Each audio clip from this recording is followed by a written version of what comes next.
মৃত্যুর দুয়ার থেকে ফিরে আসলেন খাদিজা।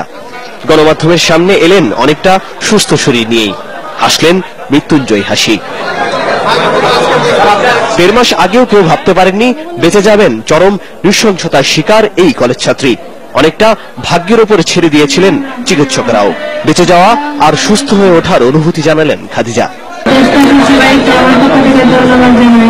আপনারা সবাই আমার জন্য অনেক দোয়া করছেন, আপনাদের দোয়ায় আমি সুস্থ আছি, ভালো আছি। আপনারা আমার জন্য অনেক দোয়া করবেন, আমি তো সম্পূর্ণ সুস্থ হই। আমার পক্ষ থেকে স্কয়ার হসপিটালে ডাক্তারদেরকে ধন্যবাদ জানাই এবং মিডিয়া ভাইদেরকে আমার পক্ষ থেকে ধন্যবাদ জানাই। ডাক্তাররা জানালেন চিকিৎসা সেবায় এটি বাংলাদেশের মাইল ফলক হয়ে থাকবে। সে এখন নিজে খেতে পারে, যে কোনো লেখা পড়তে পারে, ধরে ধরে হাঁটতে পারে, নিজে লিখতে পারে। মেডিকেল বোর্ডের সিদ্ধান্ত অনুযায়ী যেহেতু তার ফিজিওথেরাপি দরকার, সেটা হলো রিহ্যাব ফিজিওথেরাপি, তার জন্য তাকে হসপিটাল থেকে ডিসচার্জ করা যেতে পারে।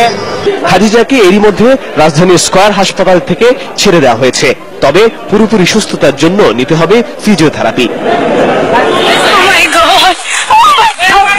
গত 3 অক্টোবর সিলেটের এমসি কলেজে সিলেট সরকারি মহিলা কলেজের ছাত্রী খাদিজা আক্তার নার্গিসের উপর চাপাতি দিয়ে বর্বর হামলা চালায় শাহজালাল বিশ্ববিদ্যালয় ছাত্রলীগের সহসম্পাদক বদরুল আলম। হত্যা চেষ্টা মামলায় এখন কারাগারে বদরুল। ইব্রাহিম খলিল।